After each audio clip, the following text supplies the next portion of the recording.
So, One Punch Man is freaking awesome. When I first heard about it as a parody of overpowered characters with a main character so powerful they can beat anyone with just one punch, I thought it was just going to end up being a one-note joke that couldn't last a whole series. But, oh boy was I wrong. One Punch Man has some of the best action scenes I've seen in a long time, and the key to its greatness is how well it handles build-up and escalation. But, I'm going on about anime here, and that's not what this channel is about. No, I talk about games. So, let's work around that fact as I pitch ideas for how to actually make a One Punch Man game. So, without further ado, let's rock. Game pitch. Man the game. To begin with, let's get the standard anime game idea out the way. We could make a fighting game, something like the Naruto Ultimate Ninja Storm games. Now, the obvious problem here is how do you balance a fighting game where the main character is powerful enough to beat anyone else in just one hit? Well, the answer is you don't. No, to get a fighting game to work, we need to look to the other characters of One Punch Man, and that's pretty easy to do. The One Punch Man world is one full of heroes, many of them with their own unique powers, and this naturally turns into a cast of characters for a fighting game. But the fact that the main character is not used for a licensed game just feels wrong to me, which is where the next game inspiration comes from. And that inspiration is Alien Isolation of all things. Now, Alien Isolation is a survival horror game where you are being hunted by the titular alien that can slaughter you in one hit, while you are unable to kill it, only try and survive and avoid it. What if we take this general idea, but instead of going with the survival horror genre, we translate it into a more action style? With this idea, we still would not be playing as Saitama, the titular One Punch Man. No, he'd instead play the role of antagonist. As with this game, we'd be in a fight against an all-powerful foe with an enemy we have no hope of defeating.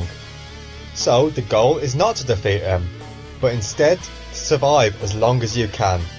Rather than going for the beatdown, the focus would instead be on dodging, diverting and delaying the enemy's assault, using your own set of superpowers, rather than being a weak character like in Alien Isolation.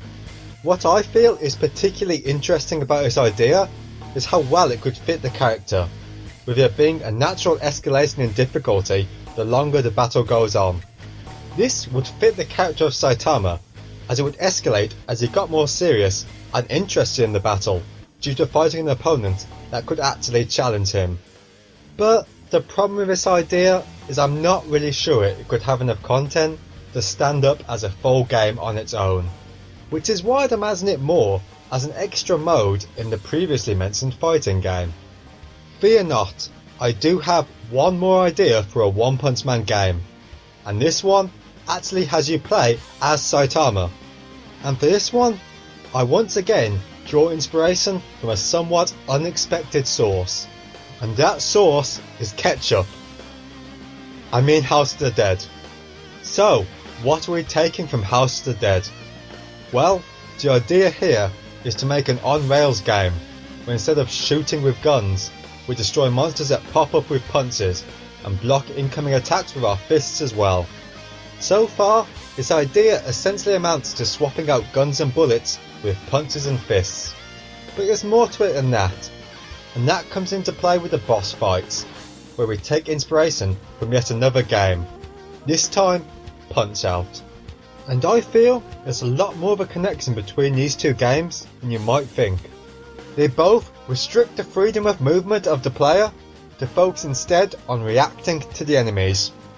House of the Dead is focused on offensive reactions to multiple enemies, while Punch-Out is about defensively reacting to a single enemy.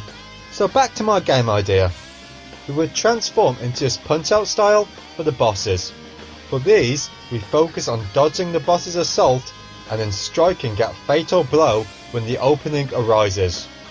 I'm particularly fond of this idea because it feels like a natural translation of how the fights within the show play out, and the licensed game that accurately captures the feeling of what it is licensing is obviously a good thing. Well, that's it. I'm out of ideas now. Thanks for watching. Wait a minute. One Punch? The initials of One Punch are OP. OP means overpowered. Title itself is meta. There's so many levels to a show, I love it.